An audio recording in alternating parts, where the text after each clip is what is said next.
2019 সালের লোকসভা ভোটে উত্তরপ্রদেশের আমেঠি থেকে হেরে গেলেও কেরলের ওয়েনার জিতিয়েছিল রাহুল গান্ধীকে। এবার রায়বেরেলিতে জেতার পরে সেই ওয়েনার ছেড়ে দিলেন রাহুল। বিপদের দিনে পাশে দাঁড়ানো ওয়েনার ছেড়ে মা সোনিয়া গান্ধীর ছেড়ে দেওয়া আসন রায়বেরেলি ধরে রাখছেন কংগ্রেস নেতা রাহুল গান্ধী।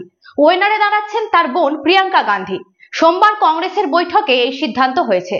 কংগ্রেস সভাপতি মল্লিকার্জুন খার্গের বাড়িতে আলোচনার পরে সাংবাদিক বৈঠকে রাহুল বলেন, আমার কাছে এই সিদ্ধান্ত নেওয়া কঠিন ছিল, কারণ ওয়েনারের মানুষ আমার পাশে দাঁড়িয়েছিলেন। রায়বেরেলি এবং ওয়েনারের মানুষের সঙ্গে আমার আত্মিক সম্পর্ক।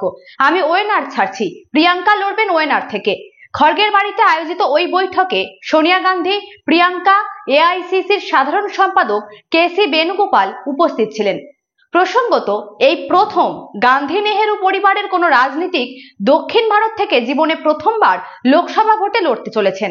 রাহুল এবং তার ঠাকুমা দক্ষিণ ভারত থেকে লোকসভা ভোটে লড়ে জিতলেও জীবনের প্রথম নির্বাচন উত্তরপ্রদেশ থেকে লড়েছিলেন। রায়বেরেলিতে এবার রেকর্ড ভোটে জয়ী হয়েছেন রাহুল। এই আসনে 2019 সাল পর্যন্ত সাংসদ ছিলেন সোনিয়া।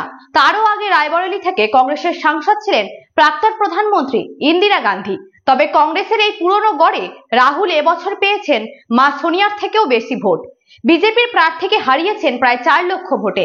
2019 সালের লোকসভা ভোটে উত্তরপ্রদেশের অমেঠি থেকে হেরে গেলেও কেরলের ওয়েনার জিতিয়েছিল রাহুলকে। এবার রায়বেরেলিতে জেতার পরে সেই ওয়েনার ছেড়ে দিলেন রাহুল।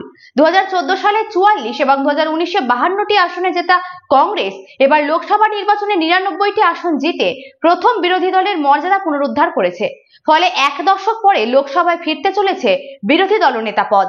কেরলের ওয়েনার এবং উত্তরপ্রদেশের রায়বেরেলি দুটি আসন থেকে 3.5 লক্ষের বেশি ব্যবধানে জয়ী রাহুলই এক্ষেত্রে দলের পছন্দ বলে গত 8ই জুন কংগ্রেস ওয়ার্কিং কমিটির বৈঠকে সিদ্ধান্ত হয়েছিল। জল্পনা ছিল সোমবার এ বিষয়ে সিদ্ধান্ত হতে পারে, কিন্তু রাহুল বা তার দলের তরফ থেকে এ বিষয়ে কোনো বার্তা মেলেনি।